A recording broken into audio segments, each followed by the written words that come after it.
Subscribe करें और bell दबाएं ताकि कोई खबर रह न जाए।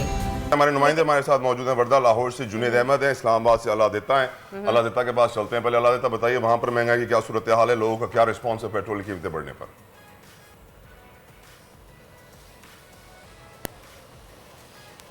जी बिल्कुल ताला पेट्रोल की कीमतें बढ़ने के बाद एक दफ़ा फिर जो महंगाई का तूफान सामने नज़र आने वाला है। सबसे बड़ी चीज़ वो नज़र आ रही है आवाम को। सुबह से हमने इधर गाड़ी लगा के खड़े हैं, ये रोज़ाना बेस पे महंगाई के ऊपर जो बात करते हैं, तो महंगाई का एक ऐसा तूफान आया हुआ है। आवाम पहले ही चक्की में पिस चुके हैं। अब पेट्रोल की कीमत जितनी ज़्यादा बढ़ा दी गई है, डीजल की कीमत बढ़ा दी गई है, ये ट्रांसपोर्टेशन जितनी भी बढ़ेगी वो सारी कास्ट एक आम आदमी के ऊपर पड़ेगी। गरीब आदमी पहले ही इस महंगाई की चक्की में जो पिस चुका है। अगर कुकिंग ऑयल देखें, दालें देखें, जो दाल रोटी थी आम आदमी की पहुंच से, वो भी उनकी पहुंच से बाहर हो चुकी है। सुबह से हम इधर खड़े हैं, जो भी आता है बैकिया टैक्सी वाला, वो लिटली दुआएं देते हुए नज़र आते हैं। कह रहे हैं कि किस तरह हम इस महंगाई का मुकाबला कर पाएंगे, क्योंकि जो दिहाड़ी में हम पेट्रोल डलवाएंगे वो सारा सिर्फ पेट्रोल डालकर हम गुजारा नहीं कर सकते, क्योंकि जितना बाइक में पेट्रोल डालेंगे वो हम किस तरह पूरा करेंगे। दिहाड़ी बच्चों के लिए क्या लेके जाएंगे। मेरे साथ एक बाइकिया भी हैं, थोड़ी देर पहले भी इन्होंने मेरे साथ बात की कि जितना ये पेट्रोल की कीमत बढ़ चुकी है, मैं अपने बच्चों के लिए घर क्या लेकर जाऊँगा। बताएं पेट्रोल की कीमत पे क्या कह रहे हैं आप? सर पेट्रोल की कीमत यही है, वज़ीर आला से हमारी दरख्वास्त है, मेहरबानी करें सर, महंगाई कम करें। इतनी महंगाई है सर, बंदा पेट्रोल ही नहीं पूरा कर सकता तो घर के खर्चे कैसे बंदा पूरे करे। ये आम सी आवाम है जिनको सिर्फ ये होता है कि दिन में हमने टैक्सी चलानी है या बैकिया चलाना है, शाम को अपने बच्चों के लिए कुछ लेकर जाना है। लेकिन ये लोग अब बहुत ज़्यादा परेशान हैं। इनके लिए इनकी परेशानी की सबसे बड़ी वजह यही है कि दिन में अगर पेट्रोल जितना डालते हैं, क्या पेट्रोल का खर्चा निकाल कर शाम के लिए कुछ बच्चों के लिए रोज़ी भी बचेगी। जितनी देर हमारी इधर बात हुई, टैक्सी ड्राइवर है, वैगन वाले है, बैकिया वाले है, सबसे परेशान तबका ये छोटा तबका हमें परेशान दिखाई दे रहा है। दिन भर अगर मार्केट का सर्वे करें, देखें जहाँ सस्ता इन्होंने यूटिलिटी स्टोर पर घी और आटे के लिए बताया हुआ है, वहाँ लाइनें लगी होती हैं लोगों को। सारा दिन गरीब आदमी एक अपनी दिहाड़ी ख़त्म करके वो उधर देख रहा होता है कि मुझे 5 किलो घी मिल जाए या 10 किलो आटा मिल जाए कि महीने का बच्चों का खर्चा लेकर जाऊं। वहां पर भी पूरा दिन गर्मी में लाइनें लगानी पड़ती हैं इन लोगों को। मार्केट की बात देखें तो मार्केट में जिस तरह पहले पेट्रोल की कीमतें बढ़ी थी, तो उन कीमतों के बढ़ने की वजह से दालों की कीमतों में कितना इजाफा हुआ, कुकिंग ऑयल की कीमत में राइट अल्लाह देता। राइट, अब मेरे ख्याल से वर्दा हम लाहौर का रुख करते हैं। जी हम आगे बढ़ते हैं और पूछते हैं वहाँ पे लाहौर में हमारे साथ कौन मौजूद है। हमारे नुमाइंदे वहाँ पे मौजूद हैं, जुनैद, उनसे बात करते हैं। जुनैद अहमद साहब बताते हैं कि लाहौर की इस वक्त क्या सूरत हाल है, वहाँ पे लोगों के क्या फीडबैक्स हैं। जी जुनैद, आगाह कीजिएगा हमें। जी हाँ, गुज़श्ता रोज़ एक दफ़ा फिर से जो है शहबाज सरकार ने अवाम के ऊपर पेट्रोल बम गिरा दिया, और जिसके बाद सूरत हाल ये है कि 234 रुपये फ़ी लीटर जो है वो पेट्रोल फ़रोख्त किया जा रहा है। और शहरियों की इस महंगाई चीखें निकलती हुई दिखाई दे रही है, क्योंकि हुकूमत वक्त शहरियों पर किसी भी तरह का रहम करती हुई दिखाई नहीं दे रही। हमारे साथ शहरी मुजरिम से बात करते हैं। भाईजान, मुसलसल महंगाई जारी है, पेट्रोल एक दफ़ा फिर से बढ़ा दिया, क्या कहते हैं आप? बहुत बुरे हालात हैं, बहुत बुरे हालात हैं। इस हुकूमत को समझ नहीं आ रही। जब इमरान खान 2-2 रुपये बढ़ाता था तब ये वहाँ बाहर निकलती, तब ये लोग बोलते थे, मरियम औरंगज़ेब बोलती थी। अब 2000 रुपये सिर्फ दे रही है, कहाँ से हम पेट्रोल डलवाएं? ये पागल है यार सारे यार, यहाँ पे सब समझ से बाहर हुई है। जी हाँ, आवाम शदीद गम और गुस्से का शिकार दिखाई देती है। हमारे साथ एक और शहरी मुजरिम से बात करते हैं। सर, फिर से पेट्रोल बढ़ गया, क्या कहते हैं? 234 रुपये डलवा सकते हैं आप? नहीं है वो तो 2 महीने भी नहीं होए, 15 दिन भी नहीं होए, 10 दिन भी नहीं होए, 5 दिन भी नहीं होए तो ਵਧਾਈ ਆ ਰਹੇ ਨੇ। ਉਸ ਤੋਂ ਬਾਅਦ ਜਿਹੜਾ ਤੇਲ ਘੱਟ ਪਾਣੇ ਨੇ ਤੇ ਪੈਸੇ ਵਧੇ ਜਾ ਰਹੇ ਨੇ, ਉਮੀਦ ਦੇ ਪਿੱਛੇ ਅੱਗੇ ਕਰ ਲੈਂਦੇ ਨੇ ਤੇ 30-35 ਰੁਪਏ ਘੱਟ ਪਾਣੇ ਨੇ ਤੇ ਤੇਲ ਵੱਧ ਪਾਣੇ ਨੇ, ਪੂਰਾ ਤੇਲ ਨਹੀਂ ਪਾਣੇ ਪੈਣੇ। ਉਸ ਤੋਂ ਇਲਾਵਾ ਵਿੱਚ ਬੇਈਮਾਨੀ ਕਰਦੇ ਨੇ, ਵਿੱਚ 2 ਨੰਬਰ ਕੰਮ ਹੋ ਰਹੇ ਨੇ। आवाम जो है वो शदीद गम और गुस्से का शिकार दिखाई देती है, क्योंकि पेट्रोलियम मसनूआत में इजाफे की कीमतों में इजाफे की वजह से जो तमाम अशिया खुर्दनोश है उनकी कीमतें भी बढ़ती हैं। तो शहरी हुकूमत से फौरी एक्शन का मुतालबा करते हुए दिखाई दे रहे हैं। जी काश ये एक्शन हो जाए जुनैद, काश। बहुत बहुत शुक्रिया जुनैद एंड अल्लाह देता। आप दोनों में अपडेट कर रहे थे लाहौर और इस्लामाबाद से। वर्दा मुझे नहीं एक्शन कर पाएंगे, क्योंकि जब हाथों में आपने खुद अपने जंजीरें डाल दी, पैरों में बेड़ियां डाल दी, पर आप क्या कर सकते तला हैं। आप देखिए ना, पिछले 15 दिनों में 84 रुपए बढ़े हैं पर लीटर पेट्रोल पे, और यही खान साहब की हुकूमत में 3 साल में 55 रुपए बढ़े थे। तो उस पर इतना शोर मच रहा था, चीखो पुकार मच रही थी। मैं तो सीधे सोचती हूँ आवाम बाहर क्यों नहीं निकल रही। इस वक्त वाकई वक्त है कि आवाम को सड़कों पर निकलना चाहिए, अपने हक के लिए लड़ना चाहिए, अब आवाज़ उठानी चाहिए, एका होना चाहिए आवाम में कि जी इतनी महंगाई हम बर्दाश्त नहीं कर सकते, हम जब कहाँ पेट में जाएंगे। खाना नहीं होगा, पानी नहीं होगा, कपड़ा नहीं होगा, छत नहीं होगी, कहां से एहतजाज कहां से निकलेंगे वर्दा। आपने बिल्कुल अपनी कौम को जो है हुजूम बना दिया है। We are not a nation. मैं हमेशा से कहता हूं हम एक मॉब बन चुके हैं। आगे बढ़ते हैं, हमारे साथ इस वक्त मौजूद हैं कराची ट्रांसपोर्ट इत्तेहाद के सदर सैयद इरशाद बुखारी साहब। इरशाद साहब, thank you so very much, आपने अपना कीमती वक्त हमें दिया। ये बताइए, पेट्रोल की कीमतों में इजाफे से आपका जो टैरिफ है वो कितना बढ़ेगा, किरायों में कितना आप इजाफा करने वाले हैं?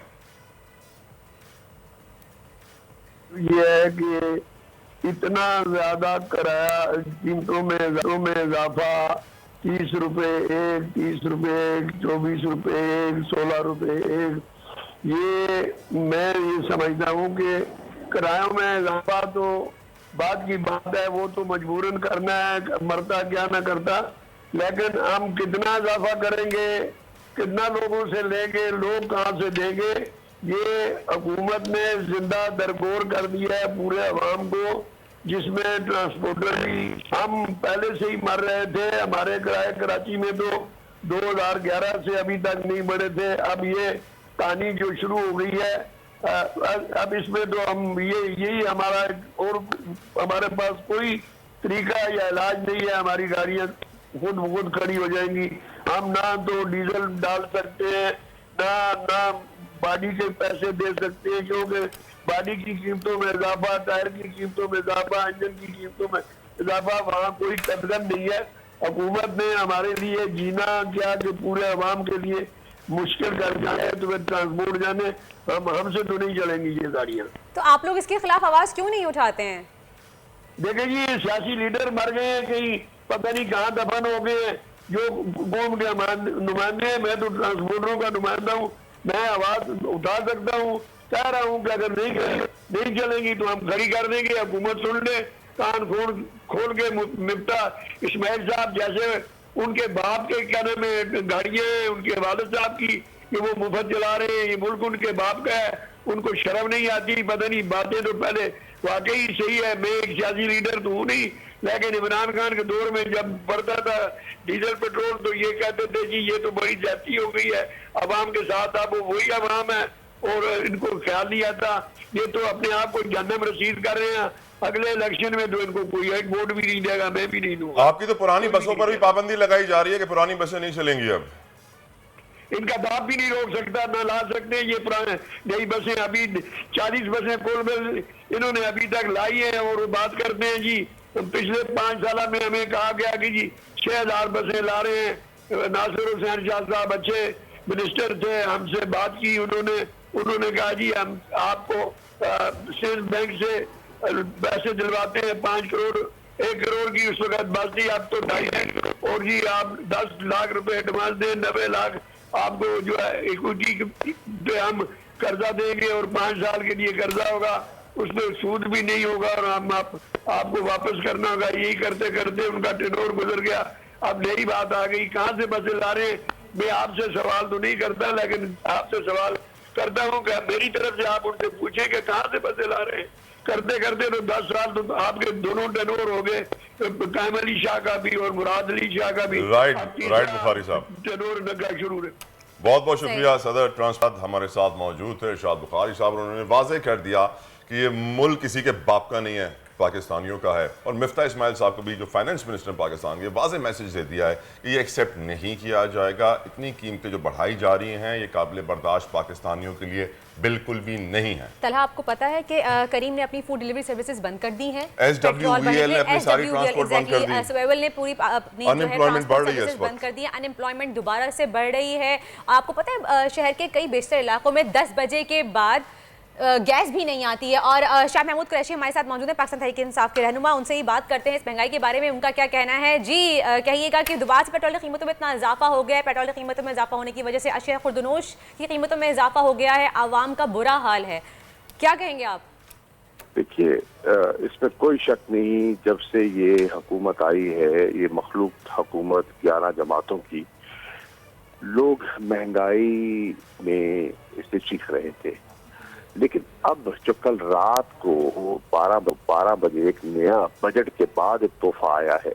एक तो बजट जो है वो भी गैर हकीकत पसंदाना है, और के बाद ये जो तकरीबन 60 रुपए फी लीटर डीजल का बढ़ जाना, 24 रुपए मजीद पेट्रोल का बढ़ जाना, ये अब महंगाई की बात नहीं है, अब तबाही है।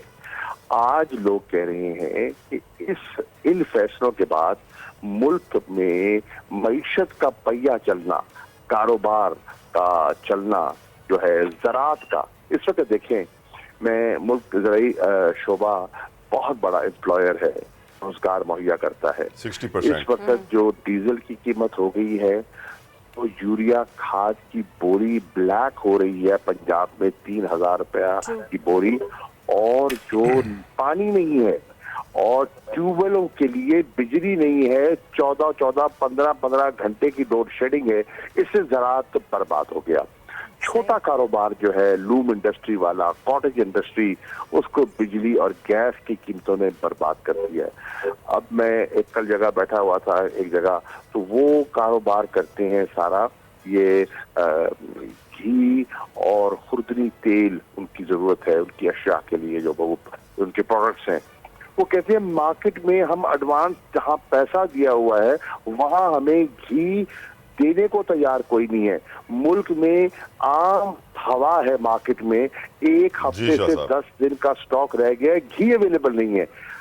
ट्रांसपोर्ट की कॉस्ट बढ़ जाएगी, क्या होगा मुल्क का? शाह साहब, गुज़िश्ता रोज बोल की स्क्रीन पर समी इब्राहिम साहब के प्रोग्राम में अशफाक हसन साहब, जो 10 सालों से इकोनॉमिक सर्वे ऑफ पाकिस्तान को तरतीब देने में अपनी खिदमत सरंजाम देते रहे हैं, उन्होंने स्क्रीन पर आकर कहा कि जो बजट इस वक्त पेश किया गया है ये हकीकत पसंदाना नहीं। सर, आपने बोला, और ये एक नंबर फजिंग का गेम है, अभी नया बजट आएगा 1 जुलाई को।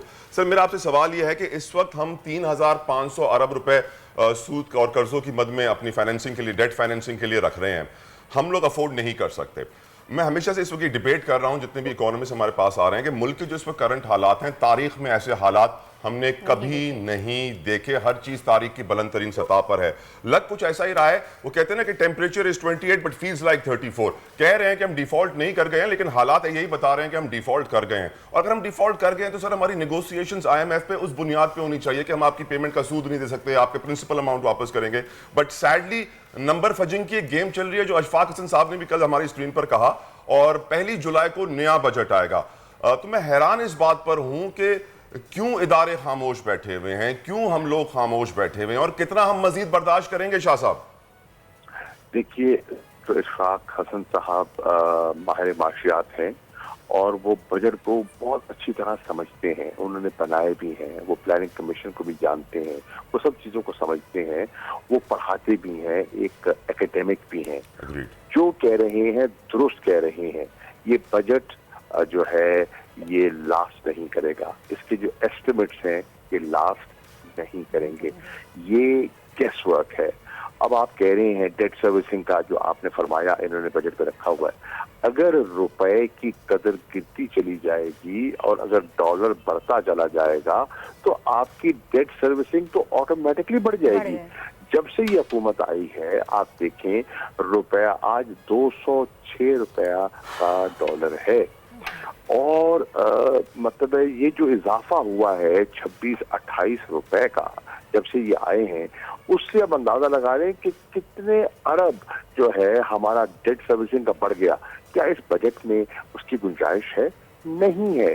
तो मैं अर्ज कर रहा हूँ, ये अभी भी कौम के सामने हकायक नहीं रख रहे, लोगों को सही तस्वीर नहीं दिखा रहे। डिनायल में है सर? बहुत डिनायल में है। नहीं, डिनायल में नहीं है, झूठ बोल रहे हैं। डिनायल में इसलिए नहीं कहूंगा कि इनको पता चल गया हकीकत क्या है।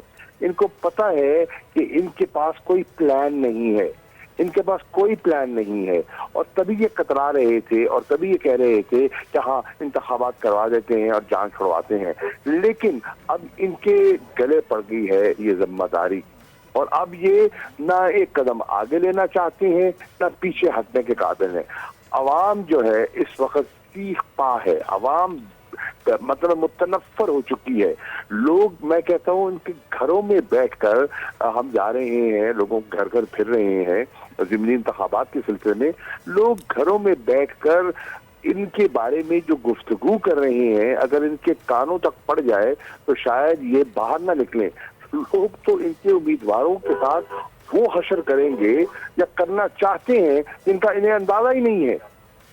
सही, बहुत बहुत शुक्रिया, बहुत बहुत शुक्रिया साहब। शाम जी साहब, साबिक वफाकी वजीर खारजा, पाकिस्तान की सियासत का बहुत बड़ा नाम, और इन्होंने वाज़ेह कर दिया है कि बजट में नंबर फजंग हुई है और इनको अंदाजा नहीं है होने क्या वाला है हुक्मरानों को इस वक्त उनके साथ। सब्सक्राइब करें और बेल दबाएं ताकि कोई खबर रह न जाए।